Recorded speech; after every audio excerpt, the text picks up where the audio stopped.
Welcome to KR engineering and career guidance YouTube channel చూస్తున్న వీక్షకులకు హృదయపూర్వక ధన్యవాదాలు తెలియజేస్తూ ఛానల్ను ఆదరిస్తున్నారు. ఇంకా ఆదరించండి, లైక్ చేయండి, షేర్ చేయండి. మీలాంటి ఎంతోమంది ఇంజనీరింగ్ యాస్పిరెంట్స్కు, పేరెంట్స్కు ఈ యొక్క మెసేజ్ని, వీడియోస్ని చేర్చండి. వారికి కూడా మంచి సీట్లు వచ్చేలా మీరు వాళ్ళకి హెల్ప్ చేసిన వాళ్ళు అవుతారు. కాబట్టి ప్రయత్నం చేసి వారిని లైక్ చేసేలా, సబ్స్క్రైబ్ చేసుకునేలా చూడాలని తెలియజేస్తున్నాను. మరి కేఆర్ మెంటర్షిప్ గ్రూప్స్లో కూడా ఆసక్తి గల అభ్యర్థులు జాయిన్ అయినట్లయితే మీ పిల్లలకి ఇంజనీరింగ్ కంప్లీట్ అయ్యేంత వరకు, అంటే ఇంజనీరింగ్ సీటు వచ్చేంత వరకు కేఆర్ సంపూర్ణమైన సహకారం అందజేస్తుంది. ఖచ్చితంగా టాప్ ఇన్స్టిట్యూషన్లో, ఇంజనీరింగ్ ఇన్స్టిట్యూషన్లో సీట్ వచ్చేలా ప్రయత్నం చేసి వారికి పూర్తిగా సహాయపడుతుంది. మరి ఆసక్తి గల అభ్యర్థులు జాయిన్ అవ్వచ్చు. మరి ఈరోజు మరొక టాపిక్తో మీ ముందుకు రావడం జరుగుతుంది. అది బి కేటగిరీ సీట్ల గురించి కొన్ని డౌట్స్ వ్యక్తం చేస్తూ ఉన్నారు పేరెంట్స్ కానీ, స్టూడెంట్స్ కానీ. మరి బి కేటగిరీ సీట్ల గురించి ఎక్కువగా వీడియో చేసింది కూడా ఎవరు ఒప్పుకోకపోయినా కేఆర్ గైడెన్స్. ఇప్పుడే కాదు, గత 3 years నుంచి కూడా బి కేటగిరీపై ఎక్కువ కాన్సన్ట్రేట్ చేసి, ఎక్కువ బి కేటగిరీ సీట్స్ ఏవైతే జేఈ మెయిన్స్ ద్వారా సీట్స్ ఫిలప్ చేస్తున్నాయో టాప్ ఇంజనీరింగ్ కాలేజ్, వాటి యొక్క పూర్తి వివరాలు ఎప్పటికప్పుడు అందిస్తూ ఎక్కువ మంది విద్యార్థులకు బి కేటగిరీ సీట్లు వచ్చేలా కేఆర్ గైడెన్స్ గత 3 సంవత్సరాలుగా ప్రయత్నం చేసింది. చాలామంది విద్యార్థులు కూడా దాంట్లో సీట్లు వచ్చే ప్రయత్నం చేసి ఇప్పించగలిగింది. మరి ఈ సంవత్సరం కూడా బి కేటగిరీ నోటిఫికేషన్స్ మనం అప్డేట్ వెంటనే ఇస్తూ, ప్రత్యేకంగా బి కేటగిరీకి కూడా ఒక గ్రూప్ ఓపెన్ చేసి దానికి సంబంధించి కూడా అప్డేట్స్ ఇస్తూ మీకు చేయడం జరిగింది. రిక్వైర్డ్ టైం అంటే ఎప్పుడు వస్తుందనే విషయాన్ని కూడా మనం స్పష్టంగా తెలియజేసాం. ఎప్పటికప్పుడు అక్కడ కాలేజీలో తెలిసిన మిత్రుల ద్వారా కావచ్చు, లేదా మనకు చాలా వరకు తెలిసిన పరిచయాల ద్వారా కావచ్చు, కొంత షెడ్యూల్ను ఎప్పుడు వస్తుందని ఎప్పటికప్పుడు మీకు అప్డేట్స్ ఇవ్వడం జరిగింది. మరి ఇప్పుడు మీరు కోరుకున్న బి కేటగిరీ సీట్స్ యొక్క నోటిఫికేషన్స్ ఏవైతే మనం టాప్ కాలేజెస్ అనుకున్నామో వాటికి సంబంధించిన నోటిఫికేషన్స్ వచ్చాయి. మీకు ఆల్రెడీ దానికి సంబంధించిన డీటెయిల్స్ వీడియోస్ రూపంలో మీకు తెలియజేశాను. మరి ఈ బి కేటగిరీ నోటిఫికేషన్ సంబంధించి ఆల్మోస్ట్ చాలా కాలేజెస్ కూడా బి కేటగిరీ వేస్తాయి అని కూడా చెప్పడం జరిగింది. కానీ చాలా కాలేజెస్ జేఈ మెయిన్ స్కోర్తో అడ్మిషన్స్ ఇవ్వవు, వారు పేపర్ ప్రకటన మాత్రమే చేస్తారు. కానీ కేఆర్ గైడెన్స్ ఇప్పటికి కూడా ప్రభుత్వాన్ని రిక్వెస్ట్ చేస్తూ ఉంది. దాదాపు ప్రతి ఇంజనీరింగ్ కాలేజ్ కనుక కనీసం ఒక 15% జేఈ మెయిన్స్ వాళ్ళకి కానీ, లేదా ఎంసెట్ ర్యాంక్ ప్లస్ ఇంటర్ మార్క్స్తో కనుక ఈ బి కేటగిరీ సీట్లు ఇచ్చినట్లయితే చాలామంది విద్యార్థులకు ప్రయోజనం కలిగే అవకాశం ఉంది. కాబట్టి ఈ దిశగా చర్యలు తీసుకుంటే ప్రభుత్వం బాగుంటుందని చాలామంది పేరెంట్స్ తరఫున కూడా కేఆర్ గైడెన్స్ రిక్వెస్ట్ చేస్తూ ఉంది. మరి B category seats only JEE mains పర్సంటేజ్ను, సిఆర్ఎల్ ర్యాంకును మాత్రమే పరిగణలోకి తీసుకొని ఫిలప్ చేయడం జరుగుతుంది. ఇక్కడ ఎలాంటి కేటగిరీ ర్యాంకు మనకు రిజర్వేషన్ కానీ వర్తించదు. మరి అదే కాకుండా తెలంగాణ రాష్ట్ర ప్రభుత్వం ఇచ్చే ఫీజు రియంబర్స్మెంట్ స్కీమ్ కూడా ఇక్కడ వర్తించదు. ఎందుకంటే ఏ కేటగిరీ అంటేనే కన్వీనర్ కోటా 70% సీట్స్ ఫిలప్ అవుతాయి, దాంట్లో 100% అన్నీ వర్తిస్తాయి. ఇక్కడ బి కేటగిరీ అంటే యాజమాన్యాలకు పూర్తి స్వేచ్ఛ ఉంటుంది సీట్స్ ఫిలప్ చేసుకోవడానికి. కాబట్టి 30% సీట్లు వాళ్ళు ఎలాగైనా ఫిలప్ చేసుకోవచ్చు. 15% జేఈ ద్వారా ఇవ్వచ్చు, 15% ఎన్ఆర్ఐ కోటాలో ఇవ్వచ్చు, లేదా చాలా కాలేజ్ 30% కంప్లీట్గా మేనేజ్మెంట్ కోటాలో కూడా అమ్ముకోవడం జరుగుతూ ఉంది. ఇది పూర్తి స్వేచ్ఛ ప్రభుత్వం కాలేజెస్కి ఇచ్చేసింది. మరి ఇక్కడ చాలా వరకు కాలేజెస్ నోటిఫికేషన్స్ కూడా పేపర్ ప్రకటన మాత్రం వస్తున్నాయి, కానీ అన్ని కాలేజెస్ ఈ యొక్క జేఈ మెయిన్ స్కోర్ని కానీ, ఎంసెట్ ర్యాంక్ను కానీ, మిగతా ఇంటర్ మార్క్స్ కానీ పరిగణలోకి తీసుకోవడం లేదు. అంటే మనం ముందే చెప్పాం, ఆల్మోస్ట్ ఇది ఇప్పటిది కాదు, గత 2-3 సంవత్సరాలు కావచ్చు, చాలా సంవత్సరాలు కూడా ఈ కాలేజెస్ మాత్రమే జేఈ మెయిన్స్ ద్వారా వచ్చే స్కోర్ను పరిగణలోకి తీసుకొని మంచి మెరిట్ను గల విద్యార్థులకు సీట్లు ఇస్తున్నాయి. అది కూడా కన్వీనర్ ఫీజుకే సీట్ ఇవ్వడం కొంత కలిసి వచ్చే అంశం.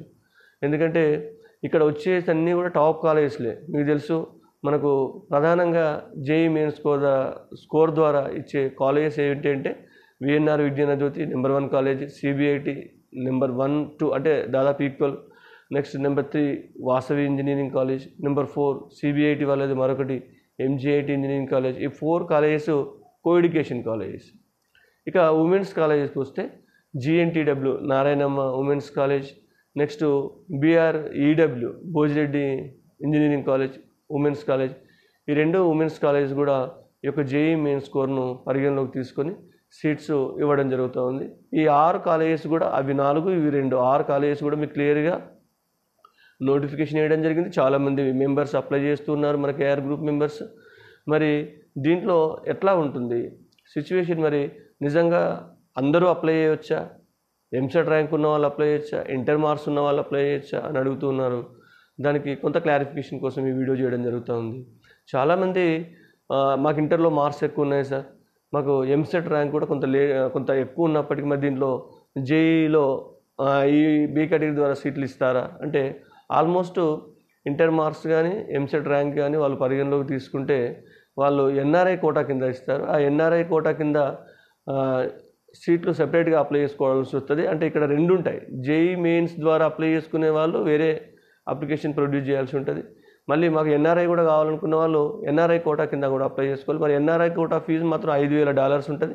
అంటే నియర్లీ 5 లక్షల వరకు మీకు ఫీజు అంటే దాదాపు 4,20,000 4,50,000 వరకు పర్ ఇయర్ ఫీజు ఉంటుంది.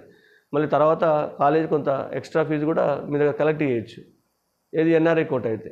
బట్ జేఈ మెయిన్స్ కోడ్ ద్వారా ఫిలప్ చేసే సీట్లకు మాత్రం యాక్యురేట్గా మీరు కన్వీనర్ ఫీజు ఎంతైతే చెల్లిస్తారో అదే ఫీజుకు మీకు ఇక్కడ సీట్. ఫర్ ఎగ్జాంపుల్ వాసవిలో 1,40,000 అనుకోండి, $1,40,000 మాత్రమే కట్టి మీరు మీ జేఈ మెయిన్స్ కోడ్ ద్వారా కాలేజీలో జాయిన్ అవుతారు. సేమ్ విఎన్ఆర్, సిబిఐటి, ఎంజిఐటి ఈ కాలేజీలో కూడా అంతే. నారాయణమ్మ, భోజిరెడ్డిలో కూడా జేఈ మెయిన్స్ మంచి స్కోర్ ఉన్న వాళ్ళు మీకు కన్వీనర్ ఫీజుతోనే జాయిన్ అవ్వండి. కన్వీనర్ ఫీజు కంటే ₹1 కూడా ఎక్కువ కట్టాల్సిన అవసరం లేదు. మళ్ళీ కాలేజ్ డెవలప్మెంట్ ఫీజు CDF ఉంటుంది, అది కన్వీనర్ ద్వారా పోయిన వాళ్ళకి అట్లే ఉంటుంది. ఎలాగో మీకు కూడా కొంత అడిషనల్గా కలెక్ట్ చేస్తారు. అది ఏ కాలేజ్ అయినా దాదాపు 5,000 నుంచి 15,000 మధ్యలో చాలా వరకు CDF కాలేజ్ డెవలప్మెంట్ ఫీజు అనేది అటు JNTU కలిపి ఫీజు కలిపి ఉంటుంది. దాంట్లో లైబ్రరీ ఫీజు అని అవన్నీ కలిపి 15,000 వరకు ఉంటాయి. ఇవి కామన్. మరి ఏ పర్సంటైల్ వాళ్ళు అప్లై చేసుకోవచ్చు? చాలామంది 60-70% ఉన్న వాళ్ళు కూడా సార్ మేము చేయొచ్చా అని అడుగుతున్నారు. అంటే జనరల్గా ఈ బి కేటగిరీ సీట్లకు అప్లై చేసుకోవడానికి ఎలాంటి టార్గెట్ అంటే ఈ లోపే పర్సంటేజ్ వచ్చిన వాళ్ళనే నిబంధన ఎక్కడా లేదు. మీ పర్సంటేజ్ ఎంత వచ్చినా మీరు అప్లై చేసుకోవచ్చు. కానీ సీట్ వచ్చే అవకాశాలు ఎవరికి ఉంటాయనేది ఈరోజు మనం కొంత ఎక్స్ప్లెయిన్ చేయడం జరుగుతుంది. దానిలో ప్రధానంగా చూసినట్టయితే నేను ర్యాంక్ ప్రకారం కాకుండా పర్సంటేజ్ ప్రకారం మీకు కొంత ఐడియా ఇవ్వడం కోసం మీకు చెప్పడం జరుగుతుంది. జనరల్గా ఈ ప్రముఖమైన కాలేజెస్ ఏవైతే 3 కాలేజెస్ ఉన్నాయో, విఎన్ఆర్ విద్యానజ్యోతి కావచ్చు, సిబిఐటి కావచ్చు, వాసవి ఇంజనీరింగ్ కాలేజ్ కావచ్చు, వీటిల్లో గత 3 ఇయర్స్ నుంచి కూడా మనం కంటిన్యూగా చూస్తున్నాం. ఈ యొక్క రిజల్ట్స్ని, ట్రెండ్స్ని చూస్తూ ఉన్నాం ఎట్లా వస్తున్నాయని. ఈ 3 కాలేజీకి సంబంధించి ఎంత కట్ ఆఫ్ తగ్గినప్పటికీ ఆల్మోస్ట్ 95% అబోవ్ ఉన్న వాళ్ళకు సిఎస్సి కానీ లేదా సిఎస్సి అలైడ్ బ్రాంచ్లో సీట్ రావచ్చు. ఇది పూర్తిగా నేను గత 3 సంవత్సరాల యొక్క కట్ ఆఫ్ని బట్టి మాత్రమే విశ్లేషణ చేయడం జరుగుతుంది. ఇది ప్రామాణికం కాదు, మళ్ళీ గుర్తించండి. మరి దీనికంటే ఎక్కువ ఉన్న వాళ్ళకు రావచ్చు, దీనికంటే తక్కువ ఉన్న వాళ్ళకు కూడా అటు ఇటు రావచ్చు. కానీ గత 2-3 సంవత్సరాలుగా మనం కొంత చూస్తున్నాం కాబట్టి ఎట్లా ఉండొచ్చు ట్రెండ్స్ అనే దాన్ని బట్టి మనం ఇక్కడ కొంత అప్డేట్ చేయడం జరుగుతుంది. మరి దీనికి భిన్నంగా సార్ మీరు 95 వాళ్ళకు వస్తుందన్నారు కదా సార్ సిఎస్సి అలైడ్, మాకు 95 రాలేదు అంటే దానికి మనం ఏం చేయలేం. జస్ట్ మీకు ఐడియా కోసం మాత్రమే ఈ వీడియో చేయడం జరుగుతుంది. ఇది పర్ఫెక్ట్గా ఇవి ఇక్కడికే వస్తాయి. ఆల్రెడీ మనం వెబ్సైట్లో ఉంటే వాసవి పెట్టాం, మీకు సిఆర్ఆర్ ర్యాంక్ పెట్టాం, పర్సంటేజ్ ఎట్లా వచ్చిందనేది కూడా పెట్టాం. భోజిరెడ్డి ఉమెన్స్ కాలేజ్ కూడా షేర్ చేసాం, నారాయణ కూడా ఇంతకుముందు షేర్ చేయడం జరిగింది. అంటే దాని యొక్క లాస్ట్ ఇయర్ కట్ ఆఫ్ పైన పూర్తిగా మరి అట్లే వస్తుందా? ఖచ్చితంగా అది కూడా చెప్పలేము మనం. ఎందుకంటే నెంబర్ ఆఫ్ అప్లికెంట్స్ని బట్టి మన కాంపిటీషన్ చేంజ్ అయ్యే అవకాశం ఉంది. ఈసారి నెంబర్ ఆఫ్ అప్లికేషన్స్ ఎక్కువ ఉన్నాయనుకోండి, మనకు సీట్ వచ్చే ఛాన్సెస్ తగ్గుతాయి. మనం చూస్తూ ఉన్నాం. ఈసారి అటు జోసా నుండి చూస్తూ ఉన్నాం, దాదాపు 14,60,000 మంది మనకు జేఈ మెయిన్స్ రాయడం వల్ల విపరీతమైన కాంపిటీషన్ జోసాలో ఉండింది. అక్కడి నుంచి మనకున్న సీట్లు మీకు తెలుసు, జస్ట్ 55,000 56,000 మాత్రమే ఐఐటీస్, ఎన్ఐటీస్, IIITs సీట్లు ఉన్నాయి. దాంట్లో జోసా, సిశాప్ ద్వారా అడ్మిట్ అవుతున్నారు. మరి మిగతా ఎంసెట్కి సంబంధించి విపరీతమైన కాంపిటీషన్. మన పూర్తిగా మనం లాస్ట్ ఇయర్ కట్ ఆఫ్ పైన డిపెండ్ అయి ఉండి ఆప్షన్స్ పెట్టుకుంటే చాలామందికి సీట్లు రాకపోతుంటాయి. కానీ మనం కొంత కేఆర్ గైడెన్స్ ముందు జాగ్రత్త వహించి, కేఆర్ గైడెన్స్ తెలుసు ఎప్పుడు ఎవరికి ఎలా పెడితే సీట్ వస్తుందనేది పర్ఫెక్ట్గా తెలుసు. అందువల్లనే ఆల్మోస్ట్ చాలా మనం పలుమార్లు చెప్పడం జరిగింది, కొంత ఎక్స్ట్రా పెట్టుకోండి వెబ్ ఆప్షన్స్. మన ర్యాంక్ 5,000 ఉంటే 10,000 వరకు వెబ్ ఆప్షన్స్ మీరు ఎక్స్ట్రా పెట్టుకున్నా పర్వాలేదని దాన్నే మెయింటైన్ చేస్తూ ఆల్మోస్ట్ 20,000 ర్యాంక్ ఉన్న వాళ్ళకు 30,000 కట్ ఆఫ్ వరకు మనం వెబ్ ఆప్షన్స్ ఈరోజు ఇవ్వడం వల్ల ఈరోజు 100% కేఆర్ గైడెన్స్ సక్సెస్ అయింది. చాలామంది కట్ ఆఫ్ను చూసి వివిధ ఛానల్స్ గైడెన్స్ గ్రూప్స్ ఇస్తున్న కట్ ఆఫ్ను చూసి మోసపోయి చాలామంది విద్యార్థులు సీట్లు రాలేదు. అది చాలామంది నా దగ్గర ఫేజ్ 1 తర్వాత ఫేజ్ 2 తర్వాత ఎందరో విద్యార్థులు 6,000 అభ్యర్థికి రాలేదు, 9,000 ఉన్న అభ్యర్థికి రాలేదు, 17,000 ఉన్న కరీంనగర్ అభ్యర్థికి రాలేదు. చాలామంది విద్యార్థులు మెరుగైన ర్యాంక్స్ కలిగి ఉండి కూడా ఓన్లీ కట్ ఆఫ్ కానీ లేదా వివిధ యూట్యూబ్ ఛానల్స్ చూసి కొంత అంటే ఇక్కడ మనం అనేది అక్యురేట్ ఇన్ఫర్మేషన్ ఎంసెట్ కన్వీనర్ గారు ఇస్తే ఓకే, కానీ మనం ఎక్స్పెక్ట్ చేసుకుని వెబ్ ఆప్షన్స్ పెట్టడం వల్ల ఎక్స్ట్రా పెట్టకపోవడం వల్ల వీలైనంత వరకు ఎక్స్ట్రా పెట్టకపోవడం వల్ల సీట్లు అనేది చాలామందికి రాకపోవడం జరిగింది. మరి ఇక్కడ ఒక్కసారి బి కేటగిరీ కట్ ఆఫ్ను మనం పరిశీలిద్దాం. Expected cut off only this is KR గైడెన్స్తోనే ఎక్స్పెక్టెడ్ కట్ ఆఫ్ మాత్రమే.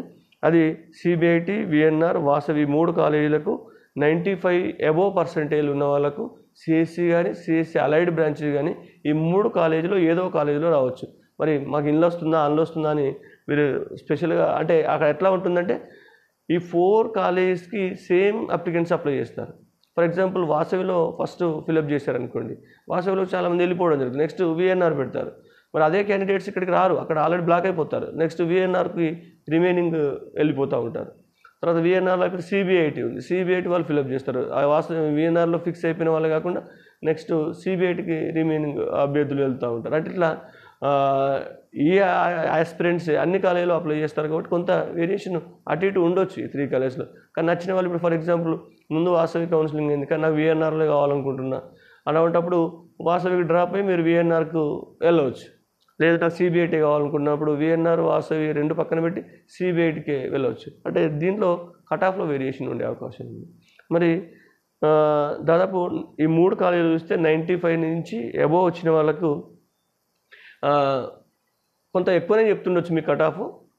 ఎందుకంటే చాలామంది 98% అబోవ్ ఉన్న వాళ్ళు కూడా ఈసారి బీ కేటగిరీకి వస్తున్నారు. 99 ఉన్న వాళ్ళు కూడా వాళ్ళకు జోసాలో అలాట్ అయినా మళ్ళీ మనకు బీ కేటగిరీకి వస్తున్నారు. వాళ్ళ ట్రెండ్స్ని బట్టి మనకు కొంత 95 అబోవ్ ఉన్న వాళ్ళకు సిఎస్సి లేదా అలైడ్ బ్రాంచెస్ ఏవైనా మిషన్ లెర్నింగ్ కానీ డేటా సైన్స్ కానీ ఏఐడి కానీ ఏఐఎం కానీ సిఎస్బి కానీ సిఎస్ఓ కానీ ఇన్ఫర్మేషన్ టెక్నాలజీ కానీ ఇట్లాంటివి రావచ్చు. తర్వాత 93 నుంచి 95 మధ్యలో ఉన్న వాళ్ళకు ఈసీ బ్రాంచ్ రావచ్చు. ఈ 3 కాలేజీలో 93 నుంచి 95 మధ్యలో ఉన్న ఆస్పిరెంట్స్కి ఈసీ బ్రాంచ్ రావచ్చు. ఈ 3 కాలేజీల గురించి చెప్తున్నా. తర్వాత 90 నుంచి 93 ఈ మధ్యలో ఉన్న వాళ్ళకు ట్రిపుల్ ఈ బ్రాంచ్ వచ్చే అవకాశం ఉంది. మెకానికల్ కానీ ట్రిపుల్ ఈ కానీ రావచ్చు. 88 నుంచి 90 వచ్చిన వాళ్ళకు సివిల్ లేదా మెకానికల్ ఈ బ్రాంచ్లు లేదా మిగతా బ్రాంచ్లు నాన్ టెక్నికల్ బ్రాంచెస్ ఏమైనా ఉంటే అవి వచ్చే అవకాశం ఉంది. మరి ఎంజీఐటీ కనుక చూసినట్లయితే ఎంజీఐటీలో కొంత దీనికంటే తక్కువ అంటే ఎంజీఐటీలో సిఎస్సి అలైడ్ రావడానికి అక్కడ 95 అబోవ్ ఉంటే ఇక్కడ 94 అబోవ్ ఉన్న వాళ్ళకు సిఎస్సి లేదా సిఎస్సి అలైడ్ రావచ్చు. 92 నుంచి 93 మధ్యలో ఈసీ రావచ్చు. 90 నుంచి 92 వరకు ట్రిపుల్ ఈ రావచ్చు. 87 నుంచి 90 మధ్యలో ఉన్న వాళ్ళకు మెకానికల్ కానీ సివిల్ కానీ ఎంజీఐటీలో రావచ్చు. మరి నారాయణమ్మ కాలేజీలో చూసుకుంటే దాదాపు 94 అబోవ్ ఉన్న వాళ్ళకు సిఎస్సి లేదా సిఎస్సి అలైడ్ రావచ్చు. 93 నుంచి 94 మధ్యలో ఉన్న వాళ్ళకు ఈసీ రావచ్చు. 90 నుంచి 93 ఉన్న వాళ్ళకు ట్రిపుల్ ఈ మెకానికల్ లాంటి బ్రాంచ్ రావచ్చు. 88 నుంచి 90 ఉంటే పర్సంటేజ్ ఇది ఉంటే మీకు సివిల్ లాంటి బ్రాంచ్ రావచ్చు. తర్వాత భోజిరెడ్డి ఉమెన్స్ కాలేజ్ కనుక మనం చూసినట్లయితే ఇక్కడ కొంచెం కట్ ఆఫ్ ఎంజీఐటీలో అయితే కో ఎడ్యుకేషన్లో తక్కువ, భోజిరెడ్డిలో అయితే ఉమెన్స్లో కొంత కట్ ఆఫ్ తక్కువ ఉంటుంది. దాంట్లో కనుక మనం చూసినట్లయితే ఆల్మోస్ట్ మీకు మన ఎక్స్పెక్టేషన్ ప్రకారం ఈసారి ఉన్న కాంపిటీషన్ ప్రకారం ఏంటంటే సిఎస్సి అలైడ్ లేదా సిఎస్సి అలైడ్ బ్రాంచ్ రావడానికి 88 అబోవ్ పర్సెంటేజ్ ఉన్న వాళ్ళకు సిఎస్సి కానీ సిఎస్సి అలైడ్ బ్రాంచెస్ కానీ రావచ్చు భోజిరెడ్డి ఉమెన్స్ కాలేజీలో. తర్వాత ఈసీ రావడానికి 85 నుంచి 88 మధ్యన పర్సెంటేజ్ ఉన్న వారికి ఈసీ రావచ్చు. 80 నుంచి 85% ఉన్నవారికి ఆల్మోస్ట్ లాస్ట్ ఇయర్ 75, 78 ఆ రేంజ్లో కూడా వచ్చింది. కానీ ఈసారి కొంత కట్ ఆఫ్ కాంపిటీషన్ బట్టి కొంత ఎక్కువనే చెప్తున్నాం, కొంత 38 తగ్గవచ్చు. 80 నుంచి 85% ఉన్న వాళ్ళకు ట్రిపుల్ ఈ లాంటి బ్రాంచ్ రావచ్చు.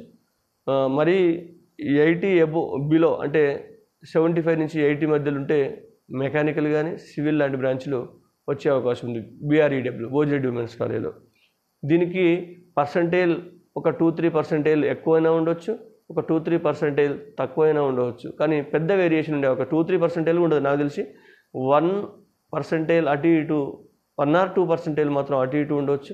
ఈ టాప్ కాలేజీలో మాత్రం దాదాపు ఉండే అవకాశం లేదు. కానీ ఇక్కడ నారాయణంలో కానీ MGEలో కానీ బోజిరెడ్డిలో కానీ కొంచెం 1 or 2% డిఫరెన్స్ ఉండవచ్చు. ఈ వాళ్ళకు అంటే ఈ పర్సంటేజ్ ఉన్న వాళ్ళకు సీట్లు వచ్చే అవకాశాలు ఎక్కువ ఉన్నాయి. సార్ మరి మీరు ఇది నేను అందరినీ మీకు ఇంట్రెస్ట్ ఉన్న ప్రతి ఒక్కరు కూడా అప్లై చేసుకోమని చెప్తున్నా. 60% వచ్చిన వాళ్ళు మాకు ఇంట్రెస్ట్ ఉంది సార్ అంటే నేను డిస్కరేజ్ చేయొచ్చు. 80% వచ్చిన వాళ్ళు అప్లై చేసుకుంటామంటే చేయొచ్చు. చాలామంది కూడా CBIT VNR మనకు ఏంటంటే ఒక కాలేజీ వారిగా ఫీజు ఉంటుంది, ప్రత్యేకంగా చేయాలి. కాబట్టి ఒక కాలేజీలో 2000 ఉందో కాలేజీలో ఓవరాల్గా చూసింటే ఒక 10-12,000 మనం పెట్టేసుకుంటే అన్ని కాలేజీకి అప్లై చేసుకోవచ్చు. అన్ని కాలేజీలకు అప్లై చేసుకొని మన అదృష్టాన్ని పరీక్షించుకోవడం తప్పేం లేదు. మనం లక్షలు పెట్టి మేనేజ్మెంట్కి వెళ్తున్నాం, లక్షలు పెట్టి ఫీజులు కడుతున్నాం. ఈ 4-5 కాలేజీలు టాప్ కాలేజీలు కాబట్టి అన్నిటికీ అప్లై చేయండి. ఎక్కడ అవకాశం వస్తే అక్కడ అప్లై చేయలేదనుకోండి, నెంబర్ ఆఫ్ అప్లికేషన్స్ తక్కువ వచ్చినప్పుడు పర్సంటేజ్ 75% కూడా సీట్ వచ్చిందనుకోండి, అయ్యో మేము చేయలేకపోయామని బాధపడతారు. కాబట్టి వీలైనంత వరకు అప్లై చేసే ప్రయత్నం చేయండి. 2,000-3,000 కోసం ఆలోచిస్తే రేపు అంటే 2 రకాలుగా చెప్తున్నాను. మరి సీటు మీకంటే హై పర్సెంటేజ్ వచ్చినప్పుడు అయ్యో మాకు అప్లై చేసినాం కదా, పోతే డబ్బులు ఒక 10-12,000 పోతాయి కావచ్చు 4-5 కాలేజీలకు అప్లై చేస్తే. కానీ సీట్ వస్తే మాత్రం మీకు అదృష్టమే కదా, వచ్చేటి టాప్ కాలేజే కాబట్టి యూటిలైజ్ చేసుకోవాలని కోవడం జరుగుతుంది. ఎవరైతే ఫీజు రీఇంబర్స్మెంట్కి ఎలిజిబుల్ ఉన్న వాళ్ళు కానీ లేదా చాలామందికి ఎవ్రీ ఇయర్ ఫీజు రీఇంబర్స్మెంట్ వస్తుంది, అలాంటి వాళ్ళు ఇక్కడ జాయిన్ అయితే మీరు కంప్లీట్గా లాస్ అయిపోతారు. 4 years ఏ ఇయర్ కూడా మీకు ఫీజు రీఇంబర్స్మెంట్ స్కీమ్ ఇక్కడ వర్తించదు. రిజర్వేషన్ ఉన్న కూడా మీకు వర్తించదు. అదే ఎంసెట్లో అయితే కంప్లీట్గా మీకు రిజర్వేషన్ వస్తుంది, కానీ ఇక్కడ రిజర్వేషన్ వచ్చే అవకాశం లేదు. ఈ విషయం కూడా అబ్జర్వ్ చేసి దీనికి సంబంధించి నిర్ణయం తీసుకోవాలని కోరుతూ ముగిస్తున్నాను. ధన్యవాదాలు. థ్యాంక్ యూ ఆనంద. మరొక వీడియోతో రేపు మీ ముందుకు KR గైడెన్స్ వస్తుంది. ధన్యవాదాలు.